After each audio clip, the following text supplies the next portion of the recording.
Évangile de Jésus-Christ selon saint Jean. À l'heure où Jésus passait de ce monde à son Père, il disait à ses disciples : « Ne soyez donc pas bouleversés. Vous croyez en Dieu, croyez aussi en moi. Dans la maison de mon Père, beaucoup peuvent trouver leur demeure. Sinon, est-ce que je vous aurais dit : je pars vous préparer une place ? Quand je serai allé vous la préparer, je reviendrai vous prendre avec moi, et là où je suis, vous y serez aussi. Pour aller où je m'en vais, vous savez le chemin. » Thomas lui dit : « Seigneur, nous ne savons même pas où tu vas. Comment pourrions-nous savoir le chemin ?» Jésus lui répondit : « Moi, je suis le chemin, la vérité et la vie.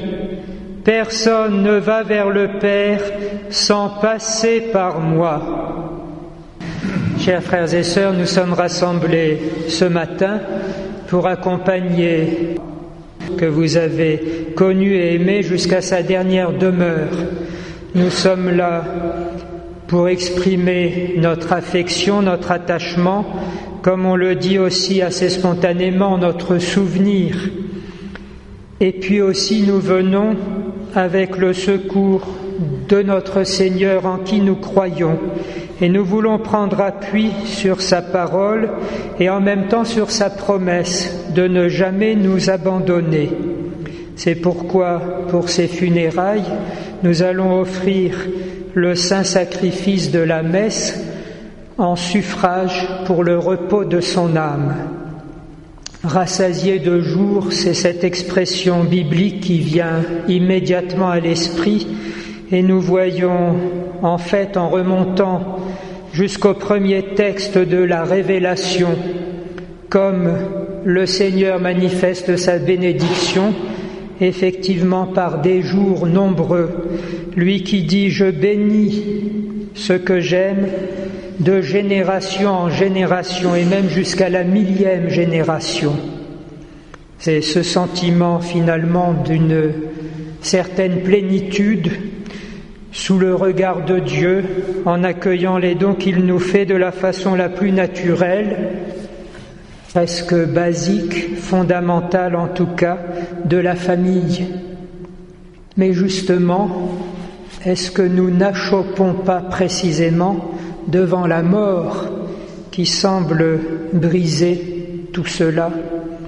Et si nous ressentons le sens tout de même du devoir accompli, le catéchisme nous dit « Les enfants sont le fruit le plus excellent du mariage ». Nous nous disons « Eh bien, et alors ?» sentant bien que notre souvenir, ce que nous gardons en nous-mêmes, est certes quelque chose, mais enfin. Alors la première lecture nous propose de nous rappeler que nous sommes chrétiens, que nous avons par conséquent une magnifique espérance, celle, d'une part, de la vie éternelle de notre âme glorifiée dans la joie de Dieu, et même à la fin des temps, au dernier jour, comme l'on dit, la résurrection de nos corps, l'assurance donc de nous retrouver réellement nous-mêmes. Une préface des défunts que nous entendrons tout à l'heure au cours de l'Eucharistie dit d'ailleurs « Pour ceux qui t'aiment, Seigneur, la vie n'est pas détruite, elle est transformée. » Nous échangeons des condoléances, des vœux pieux que nous chargeons de toute notre affection.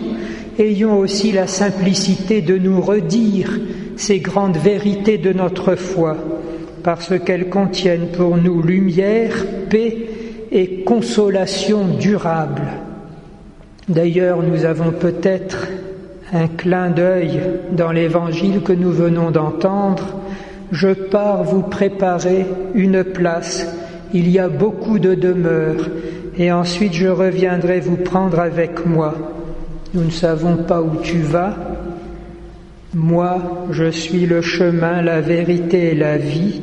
Personne ne va au Père sans passer par moi. » Il y a une sorte de juxtaposition peut-être de la parole de Jésus qui nous sauve et finalement de Marie-Rose, dont, à ce que j'ai compris, elle veillait à ce que les choses se passent bien, soient organisées prenant beaucoup pour que, en effet, cela se fasse.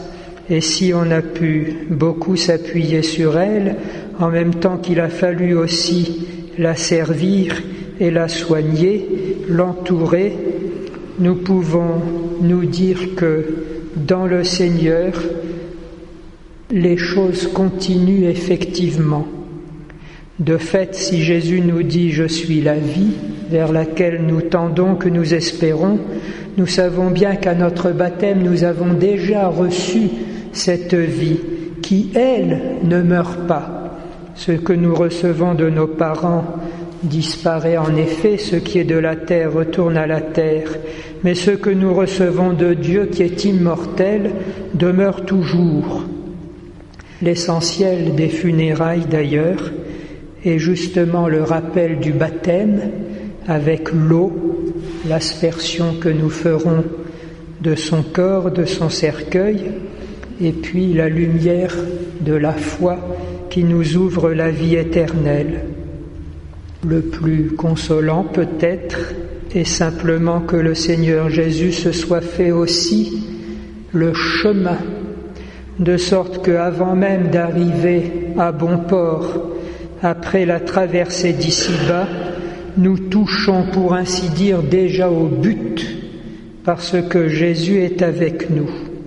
Le gage qu'il en a donné, la preuve, pourrions-nous dire de façon un peu simple, c'est que nous avons son corps et son sang offerts en Eucharistie et reçus en communion sous la forme de l'hostie qui représente le pain du voyage et qui a la force de nous mener jusque devant la face du Père. Nous retiendrons peut-être simplement cette parole de Jésus en forme de promesse: « Celui qui mange mon corps, je le ressusciterai au dernier jour. »